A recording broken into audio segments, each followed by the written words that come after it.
नमस्ते दोस्तों, मेरे चैनल में आप सबका स्वागत है। देखिए गुरु बहन, कैसे एक लड़की के शादी कौवा से हो जाता है। कौवा को ही अपना पति मानती है। आजकल के तो लड़की कितना भी अच्छा लड़के से शादी कर दी जाए, लेकिन लड़की का मन नहीं रहता है तो वह अपने पति को जान मार देती है, दूसरे के साथ शादी कर लेती है। लेकिन एक लड़की ऐसी है जो अपनी मर्जी से कौवा को पति परमेश्वर मानने लगती है। जो भाग्य में रहता है वह स्वीकार कर लेती है। तो इसी पर आज कथा सुना रही हूँ।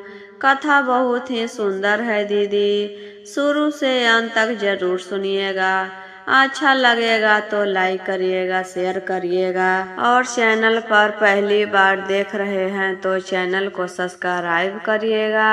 एक सेठ जी थे। सेठ के घर एक लड़की का जन्म हुआ।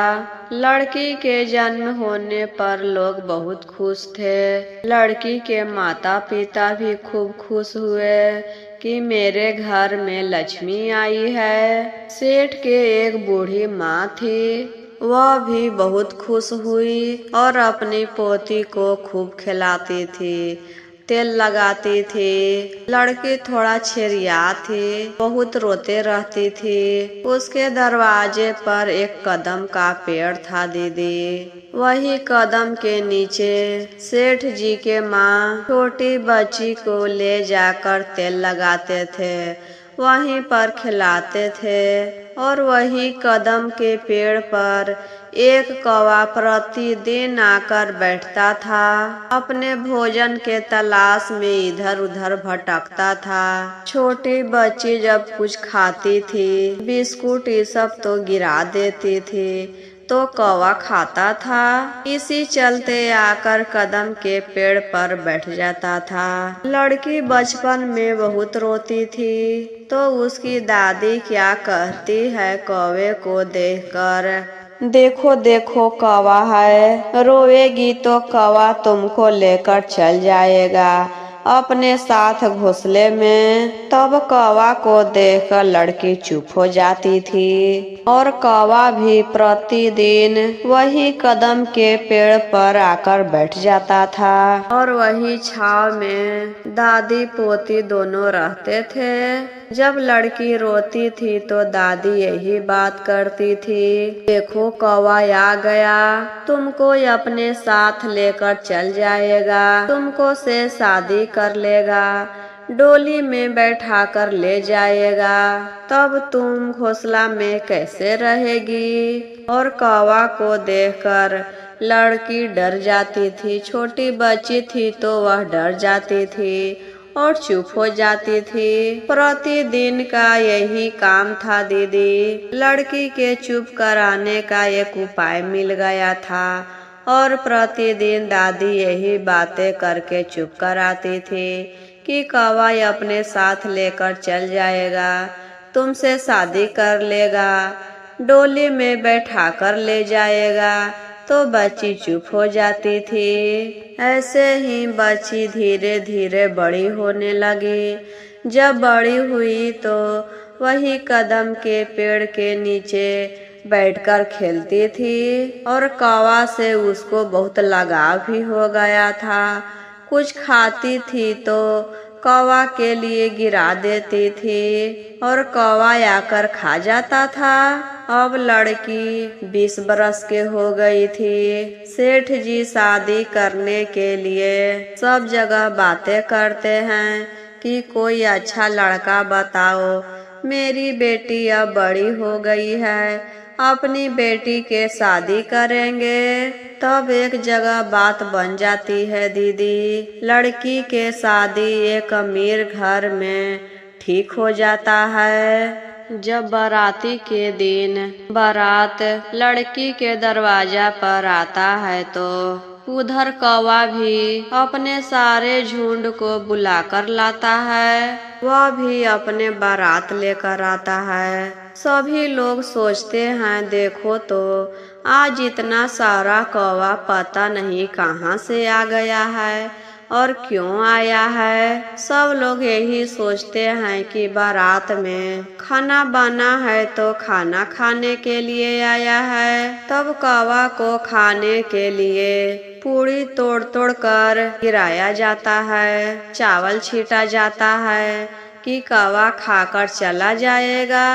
सब कौवा तो पूड़ी और चावल चुन चुन कर खा लेता है। जब सिंदूर दान के समय आया तो जो कौवा कदम के पेड़ पर बैठता था वही कौवा दूल्हा को ठोकर मारने लगता है, इधर उधर चोंच से चीर भी देता है, घाव बन जाता है और बाकी सारे कौवे के झुंड बाराती को चोंच मारता है। सब लोग सोचते हैं देखो तो यह कौवा को कितना निडर है, सब बाराती को और दूल्हा को क्यों मार रहा है। लेकिन कौवा के भाषा कोई नहीं समझ पा रहा था कि ऐसा क्यों कर रहा है। तब दादी कहती है, उसको बचपन के बात याद आ जाता है दीदी, और कहती है यह कौवा तो अपने कदम के पेड़ पर बैठा रहता है। जब बच्ची छोटी थी तो बहुत रोती थी, उसको चुप कराने के लिए हम यह कौवा के बारे में कहते थे, देखो कौवा लेकर भाग जाएगा, तुमसे शादी कर लेगा, तुमको डोली में बैठा कर ले जाएगा। तब लगता है यह कौवा सब बातें समझता है, इसी चलते आज यहाँ शादी करने के लिए आया है और दूल्हा को भी मार रहा है, सब बाराती को भी मार रहा है। यह बातें सुनकर सब बाराती वाले भागने लगते हैं, भागो भागो जल्दी, नहीं तो कौवा आज जान ही मार देगा। यह तो लड़की से शादी करने के लिए आया है और दादी को देखो, बच्ची को कोई भला ऐसे कहता है। जब रोती थी तो कुछ और कहकर चुप कराती। तब वहाँ से दूल्हा और सब बाराती भाग जाते हैं। कौवा खदेड़ खदेड़ कर चोंच मारते मारते भगा देता है। लड़की अपने पिताजी से कहती है, पिताजी हम इस कौवे से शादी करेंगे, देखिए तो हम लोग को भाषा कैसे यह समझता है। उस समय इसको याद था कि शादी करना है और आज बारात लेकर आया है, हम इसी से शादी करेंगे, जो मेरे भाग्य में लिखा है वही होकर रहेगा। मेरे भाग में कौवा से शादी करना है तो कौवे से करेंगे। सभी लोग मना करते हैं, ऐसा नहीं करो बेटी, तुम कौवे के साथ कैसे रहोगी, यह तो पक्षी है, घोंसला में रहता है, तुमको कहाँ रखेगा। लेकिन लड़की नहीं मानती है दीदी, कौवे से शादी कर लेती है और कौवा से कहती है, ले चलिए आप जहाँ रहते हैं ले चलिए। शादी होने के बाद लड़की अपने पति के साथ रहती है, जहाँ आप रहते हैं वहीं हम रहेंगे। लड़की के पिता कहते हैं, बेटी तुम कैसे रहोगी वहाँ घोंसले में, तुम तो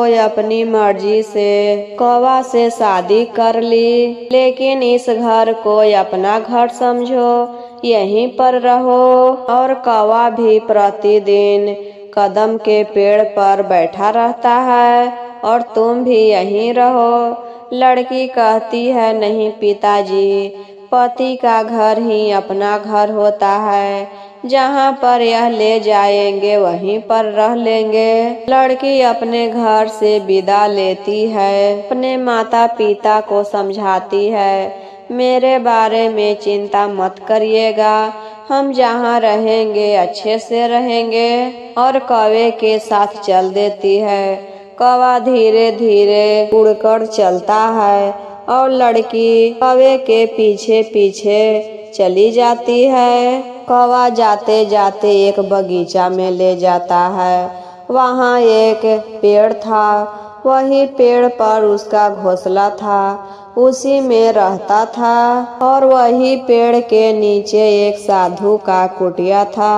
साधु वहां से कहीं चले गए थे और कुटिया वैसे ही था। तो वही कुटिया में लड़की रहने लगी, अपना समय बिताने लगी। कौवा इधर उधर उड़कर जाता था, अपनी पत्नी के लिए भी कुछ खाना लेकर आता था, पेड़ पर से कुछ फल तोड़कर लाता था। वहीं पर एक शिवलिंग था। गांव के सारे औरतें वहां पर आकर शिव चर्चा करते थे। वह लड़की भी सोचती है कि वहां पर क्या होता है, जाकर देखते हैं।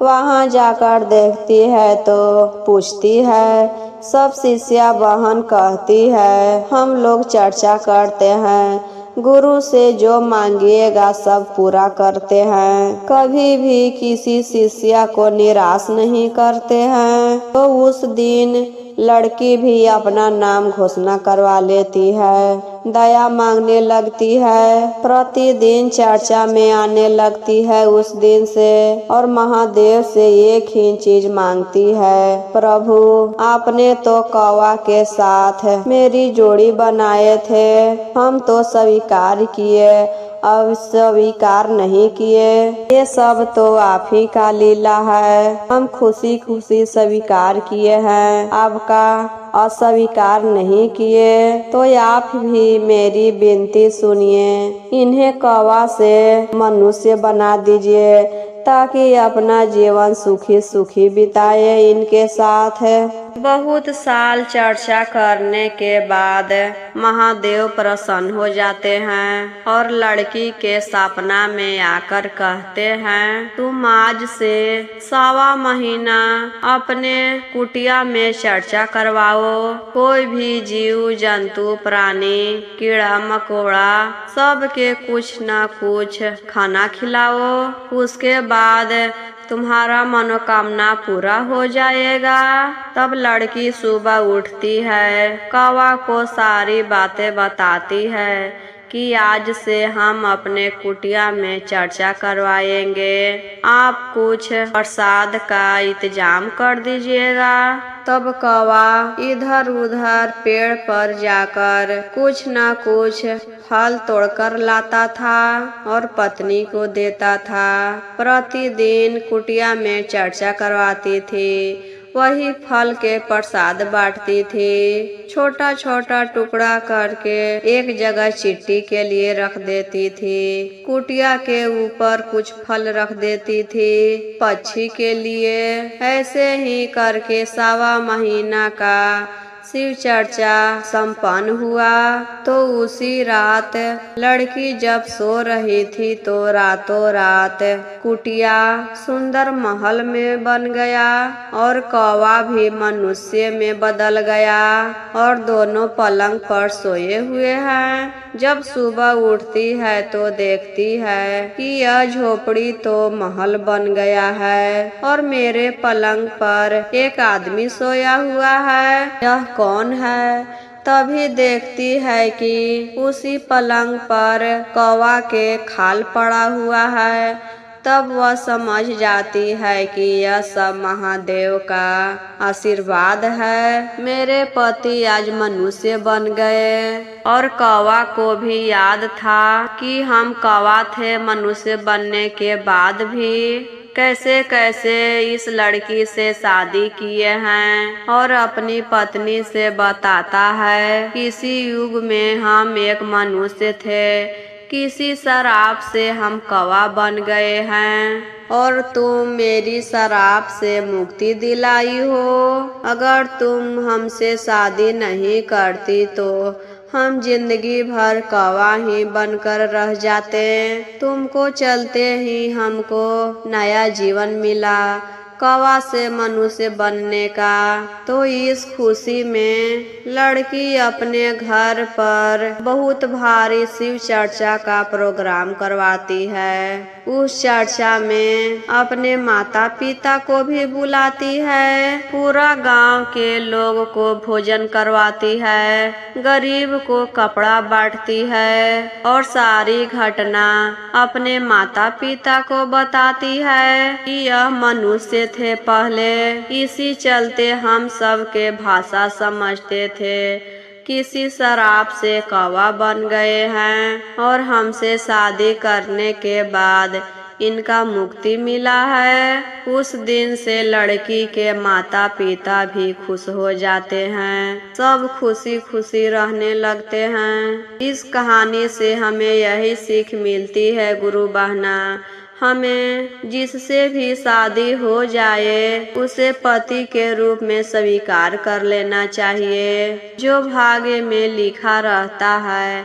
वही होता है, भगवान के मर्जी के बिना कुछ भी नहीं होता है। हमें जिसके साथ जोड़ी बनाए हैं उन्हीं के साथ रहना चाहिए, किसी और के बारे में नहीं सोचना चाहिए।